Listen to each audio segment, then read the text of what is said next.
Hello everyone, and welcome to our channel's sleep lecture. Tonight we're unlocking the hidden door to a world we spend a third of our lives in, yet know so little about, the world of sleep. We often see sleep as just a passive state, a simple shutdown. But what if I told you it's one of the most active and crucial processes for our minds and bodies? It's a nightly masterclass in restoration, memory consolidation, and emotional regulation. So, get comfortable, maybe even a little sleepy, as we embark on this fascinating journey together. Let's start with the basics. Why do we even need to sleep? It's not just about feeling rested. While you're asleep, your brain is working overtime. Imagine your brain is a bustling city. During the day, it's chaotic. Traffic, noise, constant activity. When you sleep, it's like a highly efficient cleaning crew comes in. They clear out metabolic waste products that build up while you're awake, one of which is a chemical called beta amyloid. Sound familiar? It's the same plaque found in the brains of Alzheimer's patients. So a good night's sleep is literally a deep clean for your brain, helping to keep it healthy for years to come. But it's not just about cleaning. Sleep is also when your brain processes and stores memories. Think of it like this. During the day, you gather tons of information. It's all temporarily stored in a part of your brain called the hippocampus, which is like a USB drive with limited space. When you sleep, your brain transfers these important memories to the neocortex, your brain's long-term hard drive. This process not only frees up space for new learning the next day, but also helps you connect ideas and solve problems. Ever heard the phrase sleep on it? It's real science. You're more likely to find a creative solution to a tough problem after a full night of rest. Now let's talk about the architecture of sleep. It's not one continuous state. Instead, we cycle through different stages throughout the night, primarily divided into two types: NRM, or non-rapid eye movement sleep, and REM, rapid eye movement sleep. A full cycle usually lasts about 90 minutes, and we typically go through 4 to 6 of these cycles each night. We start with NREM sleep, which has 3 stages. Stage 1 is that light, drifty state where you're just beginning to doze off. You might experience a muscle twitch, called a hypnic jerk, that startles you awake. It's a very brief stage. Then you move into stage 2, where your heart rate and body temperature drop. This is a lighter stage of sleep, but it's where you spend about half your night. It's preparing you for the really good stuff. And that good stuff is stage 3 NREM sleep, also known as deep sleep or slow wave sleep. This is the most restorative part of the sleep cycle. It's when your body does most of its physical repair. Your pituitary gland releases growth hormone, which helps repair tissues and build muscle. Your immune system also gets a major boost during this time. Getting enough deep sleep is what makes you wake up feeling physically refreshed and ready to tackle the day. If you consistently cut your sleep short, you're robbing yourself of this critical repair time.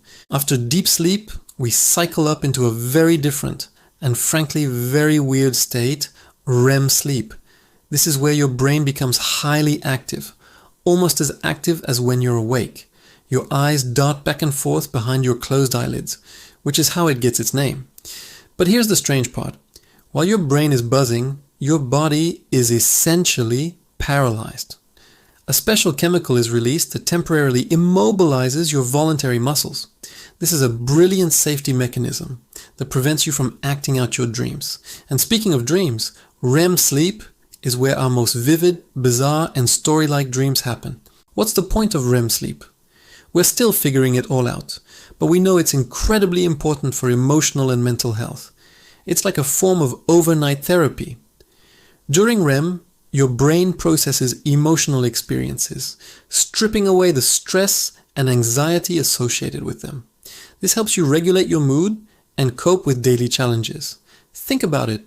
After a bad night's sleep, don't small problems feel like huge catastrophes? That's partly because you missed out on the emotional reset that REM sleep provides.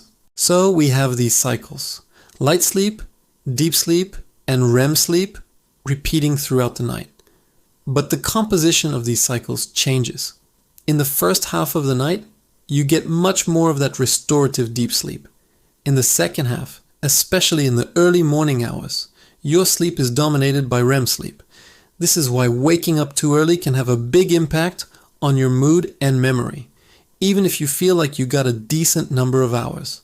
You're essentially cutting off the final, crucial REM cycles. Now that we understand the why and how of sleep, let's discuss how to get more of it.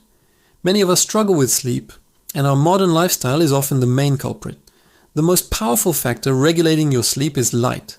Our bodies are designed to be awake when it's light and asleep when it's dark. But we live in a world of artificial light. The blue light emitted from our phones, tablets, and computer screens is particularly disruptive.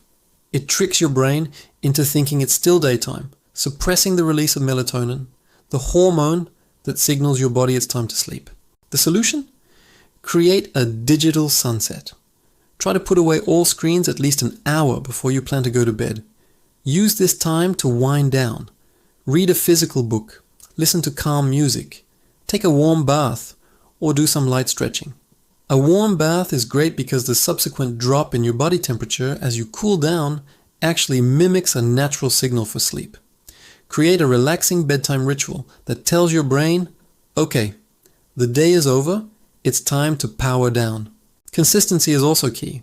This is probably the most important piece of advice I can give you. Go to bed and wake up at the same time every single day. Yes, even on weekends. I know, it's tempting to sleep in, but that social jet lag messes with your internal body clock or your circadian rhythm.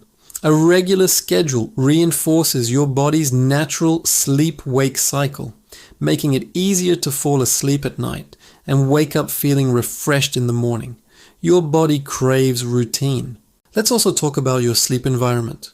Your bedroom should be a sanctuary for sleep.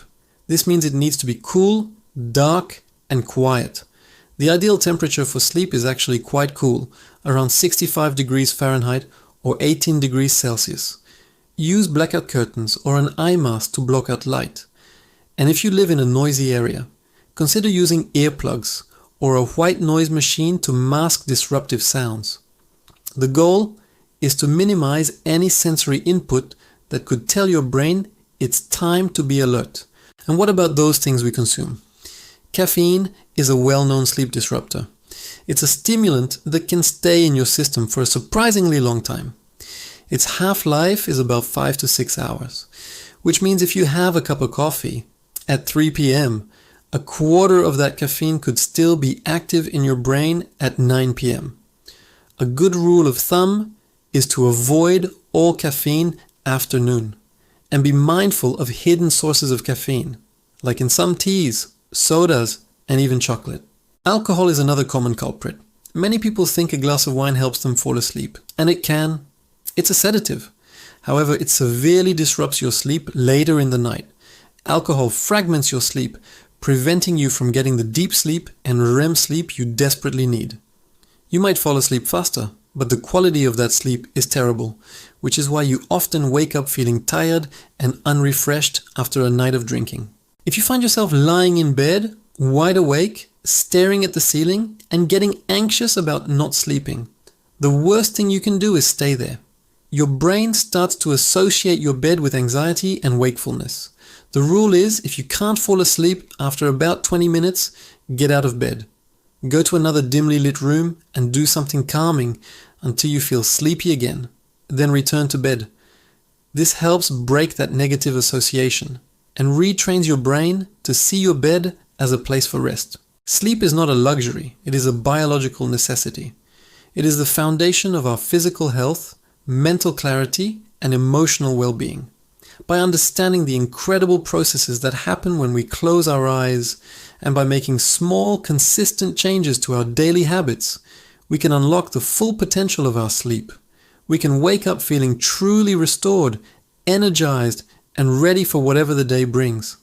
It's the single most effective thing you can do to reset your brain and body health each and every day. Thank you so much for joining me on this deep dive into the world of sleep. I hope you've learned something valuable that you can apply to your own life. Sweet dreams and sleep well. If you enjoyed this lecture, please consider liking this video and subscribing to our channel for more content. Thanks for watching.